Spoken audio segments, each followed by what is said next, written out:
Well, folks, the King is about to hold court in Baltimore as we welcome in Derrick Henry to Charm City and give Lamar and this offense yet another dangerous weapon. And welcome into you too. This is Jordan with Ravens Flash Report, and today we're going to be discussing the impact and implications of the Derrick Henry signing. We're going to be discussing the hopes that this move brings, as well as the questions that will undoubtedly need to be addressed as far as figuring out how Henry's presence will impact this team in 2024. Will we pass less and run even more? Will we see less Lamar runs? What about Justice Hill and his role going forward? We're going to get into all that and more in today's video, so let's get to it.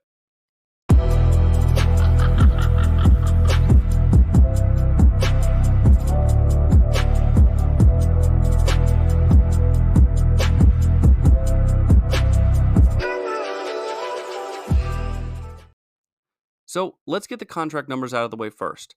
The deal is for 2 years, $16 million, but worth up to $20 million with incentives and all that. $9 million is guaranteed in the first year, which actually makes this a slightly cheaper contract than what was originally projected, as he was expected to receive around $10 million a year. And no one really thought that that was ridiculous given his production. Now, I have heard some concerns about his inevitable drop off, being that he is over 30, but we really haven't seen that from Henry over the last few years. And if anything, he's actually looked stronger than some of the other younger options and has definitely still been more resilient. Now that we know what Henry is going to be getting as far as compensation, what can the Ravens expect to get in compensation from Henry? Well, I think the first thing is more power football and an increase in yards after contact. Last season, Henry averaged over 2 yards per carry after contact, while averaging about the same 2 yards before contact.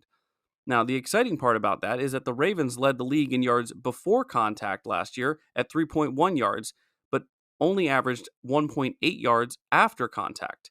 So, after performing basic math, you can comfortably say that adding Henry's 2.1 yards after contact to the Ravens' 3.1 yards before contact is going to give you on average over 5 yards per carry.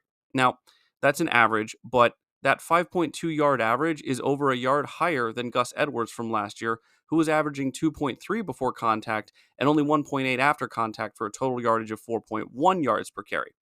I know that's a lot of numbers, but basically what it boils down to is Henry averages more yards after contact, and the Ravens average more before contact, making this pairing an improvement to the already best rushing team in the league.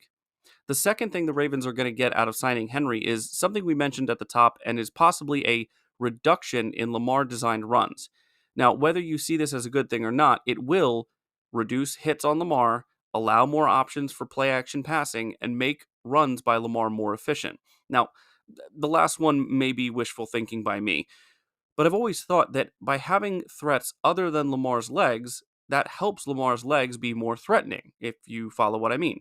If a defense focuses on everybody else, even just for 4 or 5 plays a game, Lamar would have openings in front of him where he could gash teams for 15 to 20 yards a pop instead of a 3 to 6 yard gain into traffic. The next question we have to consider is how Henry's role impacts that of the other rushers on the team, mainly Justice Hill. Now, initially there may not be a huge hit to Hill's snaps, but once Mitchell comes back and depending on how he looks, we may see Hill's role become strictly special teams. Now, again, if Mitchell doesn't come back looking the same, or if Hill does really well behind Henry, this may change, but as for right now, I believe once Mitchell comes back, Hill will see significantly reduced snaps.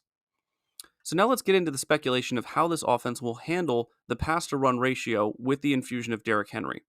This could be a small shift or a big one, but putting aside the ratio itself for a second, we also have to ask ourselves if the Ravens are turning away from a committee-style rushing attack and moving more towards a single workhorse-style approach. Even with Henry being paid $9 million minimum this year, I don't foresee the Ravens fully going the single style back, and even with the Titans last year, Tajay Spears ran the ball 100 times over the season. But as I said back in my video where I was first looking at free agent running backs, the Ravens haven't had a back with over 250 yards since Ray Rice in 2012.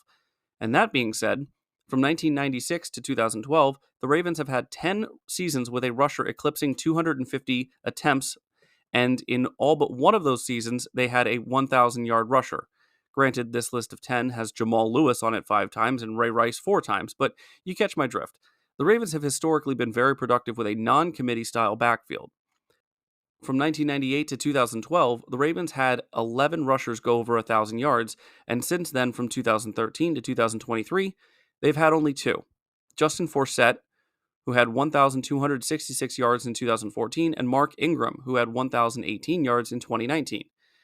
Derrick Henry has averaged 1,187 yards per season over his career and has averaged 253 attempts per season. Now, some of you may be saying, well, okay, fine, but this isn't 2020 Derrick Henry, which is fair enough.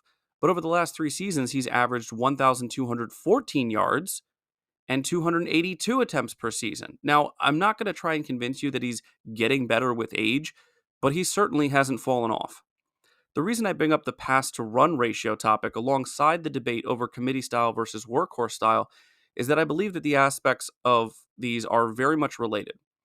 When the Ravens had a one back style, they typically passed the ball more, and when they had committee style backs, they tended to run more. Now, an immediate thought to this is that, of course, with Lamar under center, you would expect more rushing attempts than when Flacco or Dilfer were there. But if the Ravens want to have a balanced offense and make use of the wide receivers and tight ends that they have, Derrick Henry getting most of the workload makes more sense to me. The Ravens last year had the most rushing attempts in the league, and I think they'll still be up towards the top of that list in 2024, but I'd love to see Lamar get more out of the passing game. More Mark and Isaiah together on the field, more Zay and Bateman. Both of those two really should be around 70 to 80 receptions a season because, in my opinion, they could almost be a Chase and Higgins type of duo if used correctly. Now, I'm really hyped for this signing, and I know a lot of you guys are too. I believe this was a good decision, and will also have some implications on the draft day, but we'll have to see about that a little bit later. Anyway, thank you all for checking out the video. If you're new here, please subscribe for more Ravens content, and don't forget to like the video as well. But as always, guys, stay safe out there, and go Ravens.